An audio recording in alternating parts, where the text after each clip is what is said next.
జయకృష్ణ గారి కోసం వచ్చినప్పుడు మొత్తం వచ్చారు కదా, నేను మర్చిపోతాను ఆ రోజున. అన్ని కాదు. నా కోరిక ఒకటేంటంటే నన్ను పని చేసుకునేవాడిని. మీరు నా మీద పడిపోతే రోడ్డు వేసారని ఇందాక అడుగుతా ఉన్నా, రోడ్డు వేద్దామంటే కనిపించలేరు. మీ అందరూ దండం పెడతాను బాబు, నాకు రోడ్డు చూడండి ఇవ్వండి అని. ఓజీ ఓజీ ఓజీ అంట. లేదంటే అన్న ఇదివరకు సీఎం అనే వాళ్ళు ఇంకా పోలా, డిప్యూటీ సీఎం గారు సరిపోతాను, ఆనందించాను. ఇంకా అవి కాకుండా నేను అనేది ఏంటంటే యువతకు కానీ ఆడపడుచులకు కానీ పెద్దలకు కానీ నేను వచ్చి మీకు నన్ను పని చేస్తే మీ భవిష్యత్తుగా మంచిది. నన్ను చుట్టుముట్టారనుకోండి, పని చేయాలి కదా.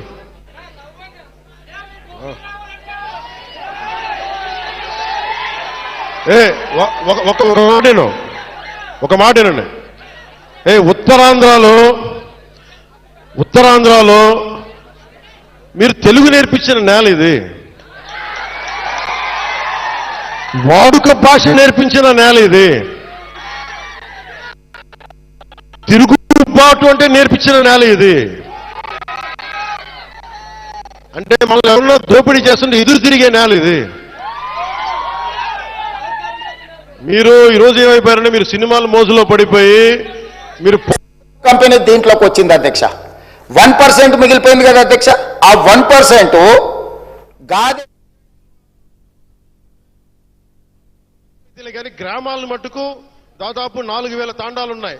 20 మంది నివసించే, 40 మంది నివసించే ప్రతి ఒక్కరికి రోడ్డు, దాదాపు 4,000 గిరిజన తాండాలకి రోడ్లు కావాలి.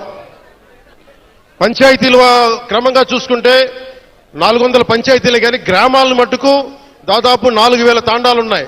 20 మంది నివసించే, 40 మంది నివసించే ప్రతి ఒక్కరికి రోడ్డు, దాదాపు 4,000 గిరిజన తాండాలకి రోడ్లు కావాలి. పంచాయతీలు క్రమంగా చూసుకుంటే 400 పంచాయతీలే కానీ